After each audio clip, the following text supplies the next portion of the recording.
오늘은 마태복음 21장 23절로 32절까지의 말씀을 본문으로 비유로 답변하신 예수님이라는 제목의 말씀을 증거하도록 하겠습니다.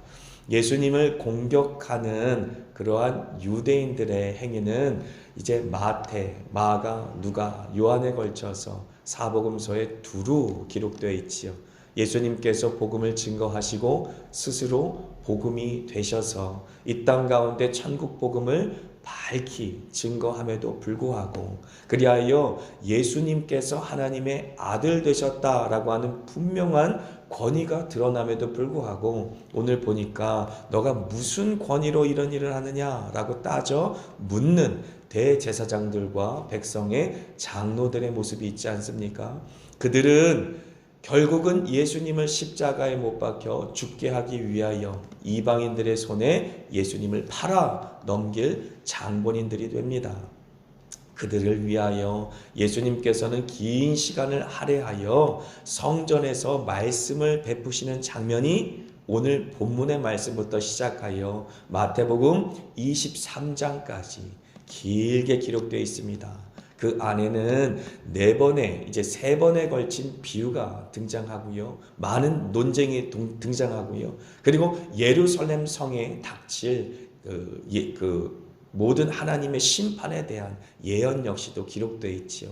그래서 예수님께서는 예수님을 적대시하는 완악한 이스라엘 백성들을 향하여서도 끝까지 포기함 없이 긴 시간 동안 말씀을 증거하는 최선을 다하시는 그러한 모습을 우리에게 보여주고 계시는 것이지요. 오늘 말씀의 배경이 되는 장소는 바로 예루살렘, 그리고 예루살렘 중에서도 성전이 되겠습니다. 이제 예수님께서는 십자가를 지기 위해 예루살렘으로 올라가셨지요. 그 올라가시는 과정 가운데 마태복음에만 총 4번에 걸쳐서 예수님이 십자가에 못 박혀 돌아가실 순환에 대해서, 고난에 대해서, 그리고 그 십자가 고난으로 말미암아 모든 죄인들의 죄가 씻김을 당하고 다시 사망 권세에서 부활하셔서 그래서 하나님의 나라를 궁극적으로 이 땅 가운데 임하게 하실 그 복음 사역, 천국이 이 땅 가운데 임하게 되어지는 하나님 나라가 이 땅 가운데 임하는 천국 복음의 사역을 예수님께서 이루겠다라고 말씀하세요.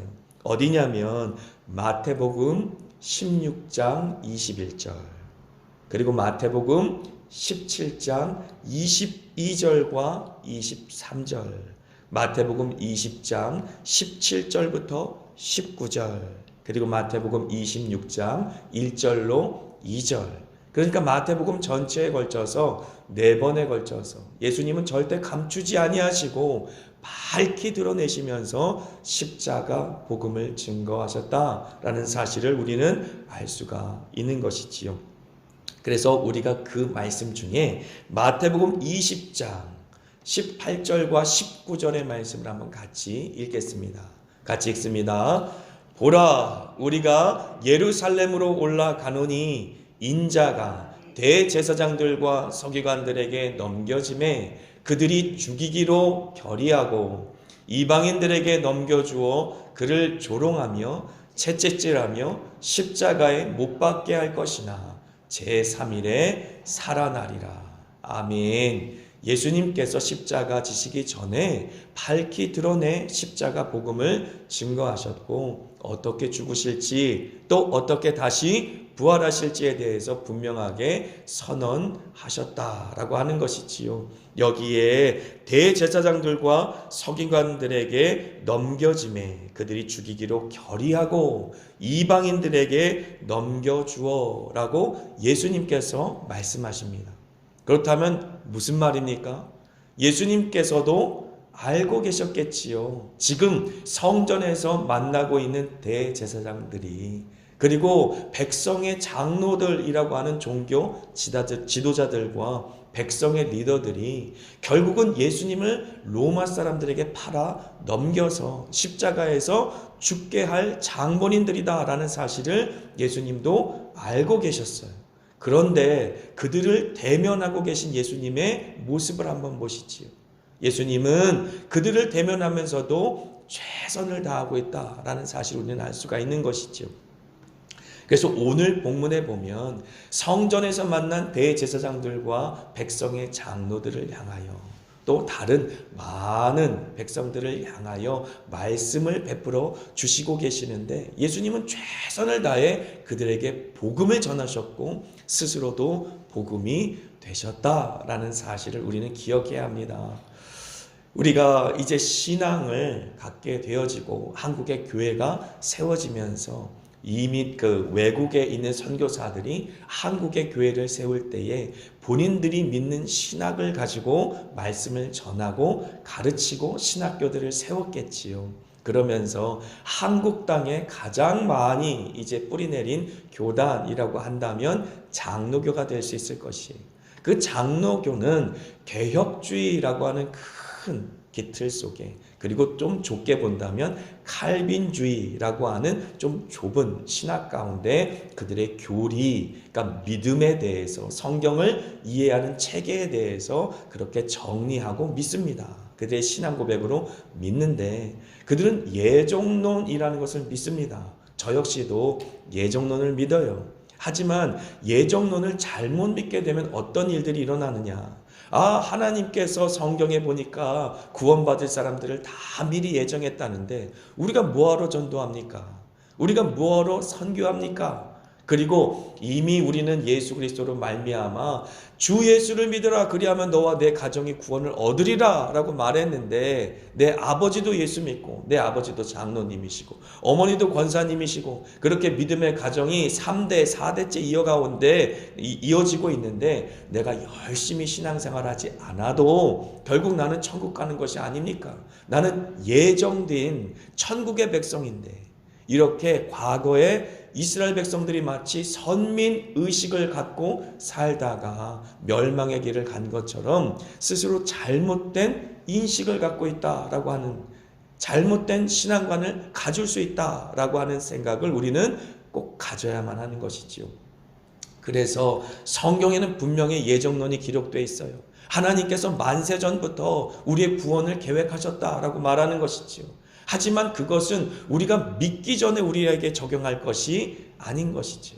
내가 예수를 믿고 봤더니 도대체 내가 어떻게 예수를 믿게 되었는가? 나 같은 죄인이, 나같이 허물 많은 사람이 어떻게 예수를 알게 되었고, 어떻게 이 예배당 가운데 나와 지금 앉아있고, 어떻게 하나님을 찬미할 수 있는가? 라고 돌아보았더니 성경에 써 있는 것이, 성경에 하나님이 나를 사랑했다고 써 있는 것이고, 그 사랑이 어느 순간 갑자기 생겨난 것도 아니고 내가 잘했기 때문도 아니다라고 기록되어 있는 것이지요.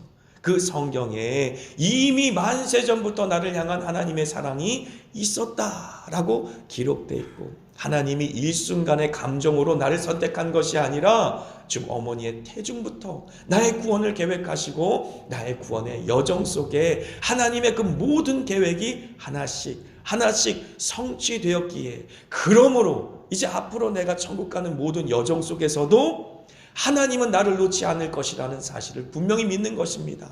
하나님의 사랑은 그 어떤 것으로도 끊어지지 않을 것이라는 사실을 믿는 것입니다. 그것이 바로 우리의 믿음인 것이지요. 그런데 그것을 잘못된 좁은 신학 사상으로 잘못 이해하다 보면은 구원파라고 하는 이단과 다름없는 신앙을 갖게 되는 것이에요. 이 땅 가운데 제가 주일날도 설교를 했습니다마는 니골라 당의 교훈 혹은 발람의 교훈처럼 허랑방탕하게 자기가 원하는 대로 살면서 마지막 때에 나는 천국 티켓만을 얻어서 천국만을 가면 된다라고 생각하는데 그렇지 않습니다. 예수님께서 그렇게 목 놓아 외쳤던 하나님의 나라는 예수님과 함께 이 땅에 임한 나라예요. 그것을 믿어야 합니다. 그렇기 때문에 예수 믿는 순간부터 우리가 주님께로 죽은 다음에 가서 누리는 나라가 아니라 예수님 믿는 그 순간부터 우리 마음속에 임하는 그의 나라입니다. 그래서 주님의 나라는 이미 우리 마음속에 임하였고, 이 땅 가운데도 살면서도 예수의 사랑, 바다 물결처럼 내 영혼에 임하는 그 사랑을 날마다 누리며 살 수 있는 것이 예수 그리스도의 사람들, 그리고 그 나라에 속한 사람들의 권세다라고 하는 것이지요. 그러므로 우리가 육신은 이 땅 가운데 살지만 이미 우리의 마음과 심령 가운데 임한 하나님의 나라를 누리면서 우리의 영적인 시민권은 하늘나라에 있고 우리의 영적인 시선은 하나님 나라를 향하는 그런 놀라운 축복과 권세를 누리는 사람들이 바로 성도라고 하는 것이지요. 그러므로 우리가 죽어서만 누리는 것이 천국이 아닙니다. 예수로 말미암아 이 땅에서도 누리는 것이 하나님의 나라이고 우리의 사랑의 연합을 통해 교회 안에서도 누리는 것이 바로 천국인 줄 믿습니다. 그 나라의 놀라운 축복, 그 나라 사람들만 누릴 수 있는 놀라운 천국의 기쁨을 날마다 누리시는 저와 여러분 되시기를 축복합니다. 아멘. 하나님의 아들인 예수 그리스도, 그분은 이 땅 가운데 오셔서 예수님을 십자가에 못 박혀 죽일 장본인들, 예수님을 십자가에 못 박혀 죽게 하기 위해 이방인의 손에 팔 장본인들을 위해서도 최선을 다했어요. 그러므로 우리가 감히 누가 구원받을지 누가 구원받지 못할지 정죄하고 비판하면 안 된다. 그들을 위해서 때를 얻든지 못 얻든지 열심히 복음을 증거해야 되는 것이 바로 우리에게 주신 복음 전도자의 사명이다라는 사실을 잊지 마시기 바랍니다. 혹시 잘못된 신학을 갖고 있어서 어차피 주님이 구원하실 건데 우리는 가만히 있어도 주님이 구원하실 거 아니야? 아니면 우리가 나서지 않아도 그냥 하나님 앞에 기도만 하면 하나님께서 알아서 구원하실 거 아니야? 그렇지 않습니다. 하나님께서 우리에게 사명 주셨고 우리가 마치 예수님처럼 성전에 가서 자신을 죽일 그 사람들에게도 최선을 다해 복음을 증거하신 예수님의 모습을 우리는 따라가야만 하는 것이죠. 그래서 예수님께서는 다시 먼저 된 자와 나중된 자의 그림을 우리에게 주시는 것입니다. 먼저 된 자는 유대인들을 이야기하는 것일 수 있어요. 그리고 나중된 자는 이제 이방인들을 이야기하는 것일 수 있습니다. 왜냐하면 예수님께서 이 땅 가운데 오신 이유는 먼저는 유대인 때문이다 라고 말씀하셨기 때문에, 그것은 하나님께서 아브라함의 후손, 바로 아브라함부터 구원의 약속을 주셨던 그 약속을 먼저 성취하셔야 됐기 때문에, 그래서 예수님께서는 유대인들에게 보냄을 받았다라고 스스로도 말씀하지 않으셨습니까? 그러므로 유대인들은 먼저 된 자라고 해석할 수 있는 것이지요. 하지만 나중된 자는 바로 저와 여러분처럼 유대인이 아니라 이제 예수님의 복음은 예루살렘, 온 유다, 사마리아 땅끝까지 이르러 온 열방까지 퍼져 나갈 것이고, 모든 열방의 민족과 방언 가운데 주님이 찬미를 받을 것이니, 그러므로 주님의 복음은 그렇게 힘있게 이제 이방 땅으로 이제 퍼져나갈 것입니다. 그런데 특별히 그 이방인들 중에서도 죄인들, 하나님의 은혜 없이는 살 수 없다라고 고백하며 주님께로 믿음으로 나오는 죄인들을 위하여 주님께서는 구원의 문을 활짝 열어주시고, 그리고 비유를 베풀어서 얘기하실 때 자꾸 포도원에 대해서 이야기합니다. 이 포도원은 바로 주님께서 말씀하시는 천국, 예수로 말미암아 이 땅 가운데 이미 임한 하나님의 나라를 말하는 것이지요. 그 나라는 죽어서 가는 것이 아니라고 말씀드렸습니다. 그래서 요한복음 10장에 말하는 것처럼 예수님이 양의 우리가 되어서 그 양의 문으로 들어오고 나가는 사람들마다 꼴을 얻게 되고, 양의 우리 밖에 있는 영혼들을 향한 주님의 마음도 우리에게 말씀해 주고 있지 않습니까? 그 우리, 이제 예수님께서 천국의 문이 되셔서 활짝 천국의 문이 열린 것이지요. 예수를 믿어 예수 안에, 또 예수님은 우리 안에 있게 된 모든 사람들이 이제 천국 안에 소속된 하나님의 백성이다라는 사실을 선포하시는 것이지요. 그래서 포도원에 자꾸 들어오라고 예수님은 초대하시면서 그 비유를 베푸는 것이에요. 그래서 비유를 이해할 때에 두 가지의 관점에서 이해하면 좋겠습니다. 첫 번째는 예수님을 붙들기를 위한 간절한 마음으로 그 비유를 듣는 자들에게는 훨씬 더 깊이 이해할 수 있는 그리고 천국의 비밀, 그 진리의 말씀을 밝히 깨달아 알아 그 비밀을 소유할 수 있도록 비유로 알리신 것이에요. 반대로 완악한 심령으로 그 비유의 말씀을 듣게 되면 그 비유를 듣고 오히려 깨닫지 못해요. 그것이 세상을 향한 정죄이다 라고 말씀을 드렸어요. 그래서 요한복음 3장 19절의 말씀처럼 세상을 향한 정죄는 바로 이것이니, 세상 사람들이 죄를 더 사랑하기 때문에 빛으로 오신 예수님 대신에 어둠을 선택했다라고 말하는 것이지요. 예수님께서는 한 번도 복음의 내용을 감추신 적이 없습니다. 이 땅에 임한 하나님의 나라에 대해서 세상 사람들에게 한 번도 감추신 적이 없어요. 특히 죄인이기 때문에 천국에 들어가지 못하는 것이 아니라 믿지 않기 때문에 천국에 들어오지 못하는 것이다 라는 사실을 분명하게 보여주고 계시는 것이지요. 그런데도 세상에 있는 많은 사람들은 완악한 심령으로 주님을 배척했다라고 하는 것이죠. 이 그림은 정확하게 출애굽기의 내용과 함께 같이 오버랩되는 부분이 있어요. 출애굽기의 내용을 다시 한번 생각해 보시지요. 제가 요한복음의 내용과 함께 이야기했었어요. 요한복음에는 7가지의 표적이 등장한다라고 말씀을 드렸습니다. 그 7가지의 표적의 기능은 무엇입니까? 예수 그리스도께서 하나님이심을 드러내는 것이다 라고 말했어요. 예수님이 하나님께서 보내주신 메시아다, 그리스도다, 예수님을 믿어라, 그의 말씀을 들어라 라고 보여주시는 하나님의 사인이다 라고 말씀을 드렸어요. 이것과 비슷하게 이제 이스라엘 백성들이 출애굽할 때 10가지의 재앙이 있지 않았습니까? 그런데 10가지의 재앙을 보고 믿고 그 애굽에서 탈출하여 이제 하나님의 나라로 나가는 사람들도 있었어요. 그리고 거기에는 이스라엘 백성들만 있었던 것이 아닙니다.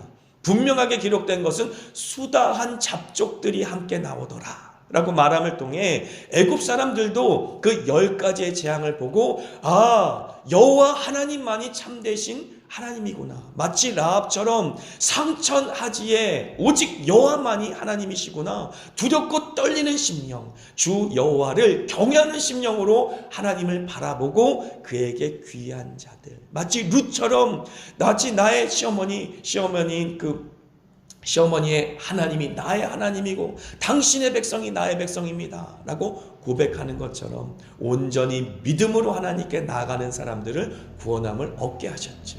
하지만 바로와 멸망당한 애굽의 군병들처럼 끝까지 그 마음을 완악하게 하는 사람들이 있었지 않습니까?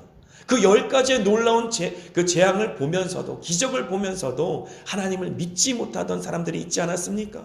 마술사들은 도저히 하지 못했던 그런 기적들을 오직 살아계신 하나님만이 보여줄 수 있는 그런 기적들을 보여줬는데도 불구하고 완악한 심령으로 예수를 하나님을 배척하던 사람들이 있지 않았습니까? 똑같이 예수님께서 이 땅 가운데 하나님의 아들, 구원자, 메시아로 오셨는데도 불구하고 그를 배척하는 사람들이 있었다라고 하는 것이지요. 정말로 대제사장들이, 정말로 백성의 장로들이 예수님이 하나님의 권위를 받고 이 땅에 온 것을 모르는 게 아니었다라고 하는 것이지요. 그런데 오늘 이 읽은 본문의 말씀에 보니까 예수님이 성전에 들어가 가르치실 때 제사장들과 백성의 장로들이 나와 도전하는 것이지요. 오히려 공격하고 꼬투리를 잡기 위해 완악한 심령으로 예수를 배척하기 위해, 오히려 공격하기 위해 이런 질문을 하는 것입니다. 내가 무슨 권위로 이런 일을 하느냐? 또 누가 이런 권위를 주었느냐? 모르기 때문이 아니라 라고 하는 것이지요. 나면서 소경된 자가 태초로부터 지금까지 나면서 소경된 자가 눈뜬 적이 없는데 그를 눈뜨게 하였다라고 하는 것이 바로 하나님의 아들이며 그들이 기다렸던 메시아다라는 분명한 증거가 아니겠습니까? 물을 포도주로 변한 사건은 어떻습니까? 오병이어로 수천 명의 사람들을 먹인 사건은 어떻습니까? 물 위를 걸으신 사건은 또 어떻습니까? 그런 기적들을 보면서도 어떻게 이런 질문을 할 수 있느냐라고 하는 것이지. 하나님께서 우리의 삶에 보여주신 기적도 한번 새겨봐야 된다라고 하는 것이지. 주님께서 우리에게 주신 그 은혜, 우리가 받은 은혜를 한번 세어보자라고 하는 것이지. 인간의 심령이 이런 것입니다. 대제사장들과 백성의 장로들만 이런 것이 아니라 우리도 예수 믿은 이후로 지금까지 걸어온 모든 신앙의 여정 속에 수많은 기적을 경험했는데도 네가 무슨 권위로 나와 무슨 관계가 있기에 나한테 지금 이런 말을 하느냐 라고 말하며 예수님의 말을 듣기 싫어하는 그런 죄의 본성이 우리의 마음속에도 똑같이 있다. 예수님을 십자가에 못 박혀 죽인 사람들이 2000년 전에 이스라엘 백성들이 아니라 바로 우리들이다 라는 사실을 우리는 기억하고 이 본문을 바라봐야 되는 것이지. 예수님께서 그렇게 많은 기적으로, 그렇게 정말로 한량없는 은혜로 우리를 구원하시고 바로 이 자리까지 세워주셨는데도 네가 무슨 권위로 나에게 이런 말을 하는 것이냐 라고 되묻고 있지는 않으냐라고 하는 것이지요. 그런 우리들에게 주님께서는 밝게 깨달아 알게 하시기 위해 비유를 들어 말씀하고 계시는 것입니다. 그래서 21장 27절의 말씀 보면 예수께서 대답하여 이르되 우리가 알지 못하노라 하니 예수께서 이르시되, 같이 한번 하반절이 있습니다. 나도 무슨 권위로 이런 일을 하는지 너희에게 이르지 아니하리라 라고 말씀하세요. 예수님께서는 이 말씀을 바라보게 되면 답변을 아니하실 것처럼 보입니다. 하지만 계속해서 말씀을 읽어보면 예수님은 답변을 하지 않으신 것은 아닙니다. 그들의 질문에 답변을 하기는 하셨지만 직접적으로 답변을 하지 않고 비유를 들어 답변을 하시는 것이지요. 비유의 기능은 정말 첫 번째 드러내는 것이고 두 번째는 감추는 것이다 라고 할 수 있어요. 드러내는 것은 간절히 찾는 자에게는 더 깊은 이해를 주어 하나님의 뜻을 드러내고 천국을 드러내고 복음을 드러내는 것이고, 감추는 것은 심판받아 마땅한 완악한 사람들에게는 들어도 깨달을 수 없도록 이야기하는 것이 바로 비유다라고 하는 것이. 그래서 비유는 드러내고 또 감추는 이 목적으로 예수님께서 사용하셨다. 그런데 이 비유는 어떤 비유냐? 바로 포도원의 비유를 다시 또 드시는 것이지. 그래서 오늘 본문부터 23장까지 성전에 가셔서 이제 이야기하실 때 여러 가지 이야기들이 나오는데 그 중에 세 가지 비유를 드시고 논쟁이 있고 꾸짖음이 있으시고 또 예루살렘을 향한 예언의 말씀도 있습니다. 이 내용들을 잘 들으시면서 이제 앞으로 오늘부터 시작될 그 내용들을 통하여 마지막 때를 살아갈 우리들을 향한 예수님의 간절한 전도의 말씀, 또 책망의 말씀, 회개의 촉구의 말씀이 우리 심령 가운데 비수처럼 와서 박혔으면 좋겠어요. 그래서 이스라엘 백성들과 전혀 다르지 않은 우리의 죄성을 주님 앞에 오늘도 회개함으로 말미암아 다시 천국을 맛볼 수 있는 그런 은혜가 우리 가운데 있었으면 좋겠습니다. 그래서 예수님께서는 이 너에게 이르지 아니하리라 라고 말했지만 28절에 그러나 라고 말씀. 그러나 그러니까 말씀 안 하겠다라고 말씀하셨지만 그러나 라고 말씀하시며 들을 귀 있는 자는 제발 들어라 라고 하는 것이지요. 주님께서 그 회중 가운데 모인 사람들 중에서도 한 사람이라도 예수 그리스도의 말씀을 듣고 돌아올 수 있는, 들을 귀 있는 자는 듣기를 바라는 심령으로 오늘 비유를 말씀하신 것입니다. 그래서 28절부터 30절까지 한번 같이 한 목소리로 읽겠습니다. 그러나 너희 생각에는 어떠하냐? 어떤 사람에게 두 아들이 있는데 맏아들에게 가서 이르되 예 오늘 포도원에 가서 일하라 하니 대답하여 이르되 아버지 가겠나이다 하더니 가지 아니하고 30절 둘째 아들에게 가서 또 그와 같이 말하니 대답하여 이르되 실소이다 하였다가 그 후에 뉘우치고 갔으니. 여기까지. 그래서 포도원의 비유를 들으며 두 아들의 이야기가 나옵니다. 첫째 아들은 가겠습니다 라고 말하고 안 갔대요. 둘째 아들은 싫어요 라고 말하고 갔대요. 그럼 둘 중에 누가 더 내 뜻대로 하였느냐 라고 질문한 것이지요. 제가 이 질문을 우리 아이들한테도 한번 해봤어요. 둘 중에 누가 착한 사람일까? 아빠한테 아빠가 얘기했는데 아빠 난 싫어요 얘기했지만 나중에 한 아들이 있고, 나는 갈게요 했는데 끝까지 안 한 아들이 있다면 어떤 사람이 착한 사람일까 했더니 싫어요 했지만 나중에 한 사람이 그래도 나은 사람이 아닐까요? 라고 답변을 하더라고요. 근데 예수님도 또 나중에 이스라엘 백성들도 똑같이 답변을 하였어요. 근데 정답은 무엇일까요? 21장 31절 한번 보시죠. 같이 읽습니다. 그 둘 중에 누가 아버지의 뜻대로 하였느냐? 이르되 둘째 아들이니이다. 예수께서 그들에게 이르시되 내가 진실로 너희에게 이르노니 세리들과 장녀들이 너희보다 먼저 하나님의 나라에 들어가리라. 둘째 아들이 누구라는 얘기예요? 세리와 장녀. 이스라엘 사람들이 죄인이라고 생각하는 세리와 장녀가 먼저 천국에 들어간다는, 야 제발 천국에 들어와, 너희들을 위해 천국의 문이 활짝 열렸어. 그런데 이제 그래요 들어갈게요 하고 안 들어간 첫째보다 먼저 들어간 사람이 누구라고 말하는 것입니까? 세리와 장녀들이다 라고 말하고 있는 것이. 그래서 정답은 하나님의 뜻대로 한 사람들이 바로 주님의 칭찬을 받는 사람들, 그리고 나중되었지만 먼저 될 사람들이라고 말하는 것이지요. 그렇기 때문에 우리가 이 땅 가운데 살아가면서 예수 그리스도를 통해 보여진 하나님의 뜻에 반드시 순종해야만 하는 것입니다. 여기에 답변이 있는 것이지요.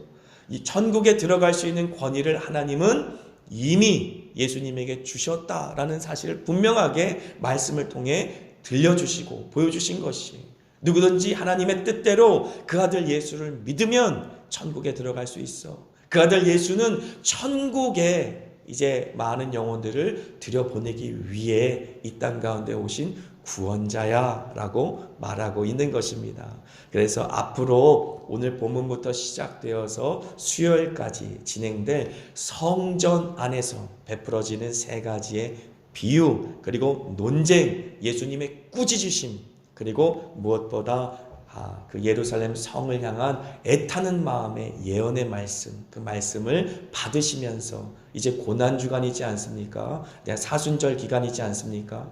예수 그리스도께서 십자가 지시기 위해 예루살렘 성에 오르신 그 마음을 함께 공감하시고, 내가 바로 예수를 십자가에 못 박히기 위해 그렇게 이방인의 손에 팔았던 그 죄인이었습니다 라는 사실을 다시 한번 깨닫고 회개하며 주님의 은혜를 경험하는 그러한 한 주가 되기를 축복합니다. 아멘.